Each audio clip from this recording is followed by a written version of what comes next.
ഈ ബജിമുളക് ഇല്ലേ, ബജിമുളക് ഫില്ല് ചെയ്ത് എങ്ങനെയാണെന്ന് കാണിച്ചു തരാം. അതായത് കീറി അതിനകത്ത് അരിയൊക്കെ എടുത്ത് കളഞ്ഞതാണ്. പിന്നെ ഇതിനകത്ത് കുറച്ച് കൊത്തമല്ലിയിലയും കുറച്ച് കപ്പലണ്ടിയും ഇട്ടിട്ടുണ്ട്. അതൊന്ന് കുറച്ച് എന്തായാലും പറയുന്നത് നമ്മൾ വെളുത്തുള്ളിയും കൂടെ ചേർക്കാം.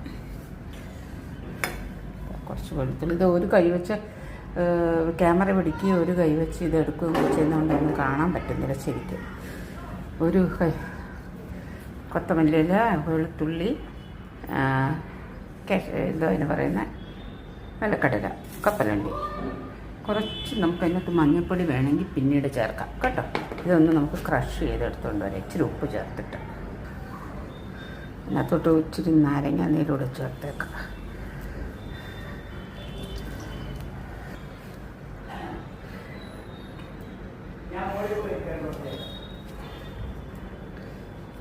ഇതിൻ്റെ കൂടെ ഇത് നമ്മൾ അരച്ചെടുത്തതാണ്. അതിൻ്റെ കൂടെ മുളക് പൊടി, മഞ്ഞൾപ്പൊടി, ഗരം മസാല അതെല്ലാം കൂടെ മിക്സ് ചെയ്തെടുക്കാം. ഇതിനകത്ത് ഇത് ഫില്ല് ചെയ്യണം, ഫില്ല് ചെയ്തെടുക്കാം. ഞാൻ ഒരു കൈ വെച്ച് ക്യാമറ ഒരു കൈ വെച്ച് ഇതും കൂടെ ചെയ്യാൻ പറ്റാത്തതുകൊണ്ട് ഇത് ഫില്ല് ചെയ്തിട്ട് കാണിക്കാൻ കേട്ടോ. ഇതാ ഇതുപോലെയാണ് ഫില്ല് ചെയ്തെടുക്കുന്നത് കേട്ടോ.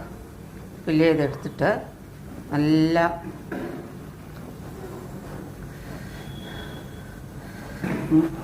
ഇതാ എല്ലാം ഫില്ല്, കുറേയൊക്കെ ബാക്കി ആകുമ്പോൾ ഇതൊക്കെ മതി. ഇതിപ്പോൾ ഷൂട്ട് ചെയ്യാൻ വേണ്ടി കുറച്ച് എടുത്തന്നേ ഉള്ളൂ. ഫില്ല് ചെയ്തെടുത്തു.